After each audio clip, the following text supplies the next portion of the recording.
ओम नमः शिवाय। दोस्तों आपका हमारे चैनल पर स्वागत है। आज का यह कार्यक्रम तुला राशि वाले व्यक्तियों के लिए बहुत ही महत्वपूर्ण और खास रहने वाला है, क्योंकि ग्रहों के सेनापति मंगल देव 13 मार्च 2023 को अपना राशि परिवर्तन करने जा रहे हैं। तो मंगल के इस गोचर का प्रभाव आपके जीवन पर क्या पड़ने वाला है, इस कार्यक्रम में आज हम चर्चा करने वाले हैं। दोस्तों, यह कार्यक्रम आपके जन्म की राशि चंद्र राशि पर आधारित है। तो चलिए करते हैं शुरुआत। दोस्तों, मंगल ग्रह का सौर मंडल में अपना महत्वपूर्ण स्थान है। मंगल भी धरती को कई सारी आपदाओं से बचाने का कार्य करते हैं।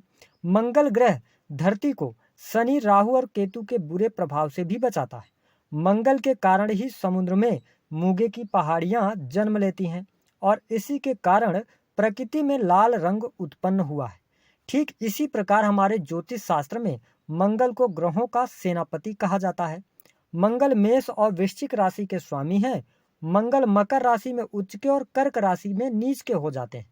मंगल को ऊर्जा, शक्ति, साहस, पराक्रम, भाई बहन, सेना, police, army, engineering, medical, sports, भूमि, संतान उत्पत्ति, कर्ज, वाद विवाद, कोर्ट कचहरी, property dealing, electronic gadgets, BP, पथरी और एलर्जिकल प्रॉब्लम, इन सभी चीज़ों का कारकत्व प्राप्त है। दोस्तों, मंगल देव की 3 दृष्टियां होती हैं। मंगल देव चौथी, 7वीं और 8वीं दृष्टि से देखते हैं। तो आइए जानते हैं कि मंगल का गोचर कब से लेकर कब तक हो रहा है। तो दोस्तों, मंगल देव 13 मार्च 2023 से लेकर 9 मई 2023 तक मिथुन राशि में प्रवेश करेंगे और गोचर करेंगे।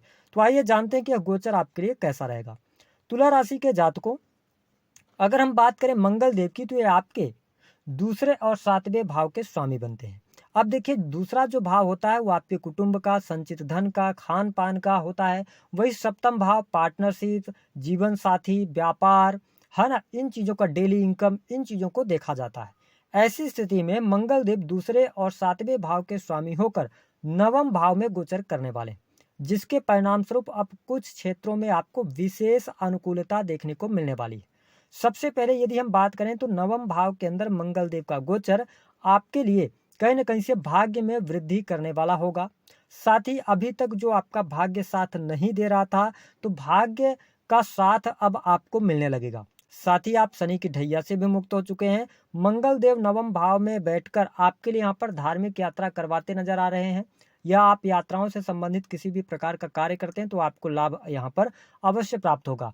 हालांकि 9वें भाव में बैठे मंगलदेव पिता के साथ में मतभेद उत्पन्न करा सकते हैं, तो इस चीज का आपको ध्यान रखना है कि वाणी पर अपने नियंत्रण आप जरूर रख के चलें।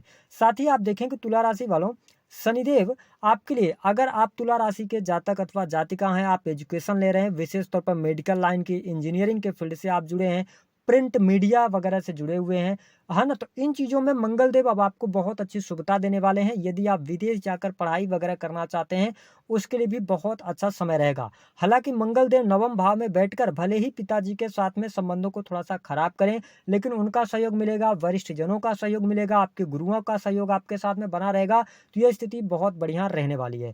साथ ही आप देखें कि 9वें भाव जो होता है ना, वो धर्म कर्म का भी होता है। तो ऐसी स्थिति में आपके परिवार में, आपके घर में किसी भी प्रकार के धार्मिक अनुष्ठान अवश्य होने वाले हैं, जिसमें आप सम्मिलित हो सकते हैं। कहने का अभिप्राय यह है कि आपके घर परिवार में पूजा पाठ से संबंधित या शादी ब्याह से संबंधित कोई न कोई फंक्शन अवश्य होने वाला है। साथ ही मंगल देव 9वें भाव में बैठकर और चौथी दृष्टि आपके 12वें भाव पर डालने वाले हैं। 12वां भाव आपके खर्चों का होता है। तो कन्या राशि वालों, यहाँ पर यात्रा करते हुए आप ज़्यादा खर्च कर सकते हैं, या आपको हॉस्पिटल्स पर खर्च हो सकते हैं, किसी की दवा पर खर्च हो सकते हैं। और दवा कहाँ पर? क्योंकि माता जी के स्वास्थ्य पर आपका धन खर्च हो सकता है। ऐसी परिस्थितियां भी बनने जा रही हैं। साथ ही यदि आपका कोई कोर्ट कचहरी आदि में मामला चल रहा है, आपकी राशि तुला है, तो उसमें काफ़ी हद तक शुभता आपको देखने को मिलने वाली है।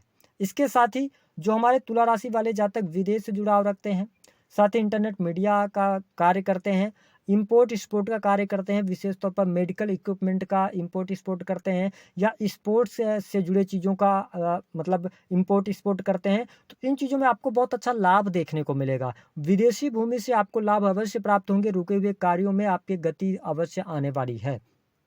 साथ ही मंगल देव 9वें भाव में बैठकर और आपके लिए क्या करेंगे, ये तीसरे भाव को देखने वाले होंगे। तो यह समय अवधि आपके लिए साहस और पराक्रम में वृद्धि करने वाला होगा। आप अपने पुरुषार्थ के बल पर धन में वृद्धि करने वाले हैं, धन कमाने वाले हैं। साथ ही सामाजिक कार्यों में बढ़ चढ़कर आप हिस्सा भी लेने वाले हैं। ये स्थिति बहुत बढ़िया है। लेकिन तीसरा भाव जो होता है ना, ये आपके छोटे भाई बहनों का होता है। ऐसी स्थिति में यदि आपकी राशि तुला है तो छोटे भाई बहनों के साथ में आपके वाद विवाद हो सकते हैं, या आपकी वाणी की वजह से कहीं ना कहीं से उनको दुख पहुंच सकता है, या उनके करियर को लेकर कोई ना कोई दिक्कतें महसूस आपको यहाँ पर होती हुई नजर आएंगी। तो हम ये कहें कि थोड़ा सा भाई बहनों के स्वास्थ्य का, उनके करियर को लेकर आप ध्यान जरूर दीजिएगा। लेकिन मंगल देव की जो दृष्टि है ना, चौथी दृष्टि, आठवीं दृष्टि, वो आपके चौथे भाव पर पड़ रही है। यह समय अवधि और उच्च राशि को ये देख रहे हैं, अपनी उच्च राशि को, जिसके परिणाम स्वरूप भूमि से संबंधित काम आपके बन जाएंगे। भूमि से संबंधित कोई दिक्कत चल रही थी, कोर्ट कचहरी आदि में मामला चल रहा था, अगर वो मामले सुलझते हैं तो आपको लाभ अवश्य प्राप्त हो जाएगा। इस दौरान आपके सुख साधनों में भी वृद्धि अवश्य होने वाली है। माता जी के साथ में थोड़ा सा उनके स्वास्थ्य को लेकर आप सावधान रहिएगा। माता जी के स्वास्थ्य पर धन खर्च हो सकता है। लेकिन यहाँ पर तुला राशि वालों के लिए प्रेम संबंध के मामले में अब अनुकूलता देखने को मिलने वाली है। अगर आप अपने प्रेमी अथवा प्रेमिका से शादी की बात करना चाहते हैं तो यह समय अवधि बेहद ही अच्छी रहेगी आपके लिए। यहाँ पर लाभ प्राप्त होता नजर आ रहा है। साथ ही जो तुला राशि वाले जातक अविवाहित हैं उनके लिए विवाह तय होने के भी प्रबल योग दिखाई देते हैं, या अविवाहित हैं उनके लिए शादी वगैरह तय हो सकती है। ये स्थितियां आपको जरूर देखने को मिलने वाली हैं। साथ ही यदि देखा जाए तो यहाँ पर जो तुला राशि वाले जातक अपने पार्टनर को अपने घर वालों से मिलवाना चाहते हैं उनके लिए भी स्थितियां यहाँ पर बेहतर बनी हुई है। सबसे बड़ी खुशखबरी आपको मिलेगी आपके निजी जीवन में तुला राशि वाले जो जातक अथवा जातिका हैं। देखिए, सप्तम भाव के जो स्वामी बनते हैं वो मंगल देव बनते हैं, और वो कहाँ चले गए हैं, त्रिकोण भाव में चले गए हैं। तो जो अभी तक आपके मैरिटल लाइफ में बड़ी प्रॉब्लम हो रही थी, क्योंकि मंगल देव अष्टम भाव में चल रहे थे, मांगलिक पत्रिका का निर्माण हो रहा था, है ना, और तो जीवन साथी के स्वास्थ्य को लेकर कोई समस्या थी, उनके साथ में अनबन चल रही थी, वाद विवाद चल रहे थे, या दूरियां बन गई थी, तमाम प्रकार की समस्याओं का आपको कहीं ना कहीं से समाधान मिलता नजर आने वाला है। साथ ही आप देखें कि राहु है सप्तम भाव में, जिसके परिणाम स्वरूप छोटी मोटी तलखियां तो रहेंगी, लेकिन अब वैवाहिक जीवन में आपको थोड़ी बहुत अनुकूलता यहाँ पर मंगल देव देने का कार्य करेंगे। पति पत्नी के बीच संबंधों को बेहतर करेंगे। साथ ही पति पत्नी या परिवार के साथ में आप कहीं पर धार्मिक स्थान पर घूमने फिरने का भी कार्यक्रम बनाने वाले हैं, या परिवार के साथ आप यात्रा करने वाले हैं, ऐसी स्थिति बनने वाली है। साथ ही जो हमारे तुला राशि वाले जातक बिजनेस को लेकर अपने परेशान चल रहे थे, काम कारोबार उतना अच्छा नहीं चल रहा था, या काम कारोबार में कोई ना कोई समस्या निकल कर आ रही थी, अब भाग्य आपका साथ देने वाला है और काम कारोबार में आपको विस्तार देखने को मिलेगा। बिजनेस से लाभ होगा, डेली इनकम में वृद्धि आपको देखने को मिलेगी। आर्थिक स्थितियों में भी सुधार अवश्य होता नजर आने वाला है।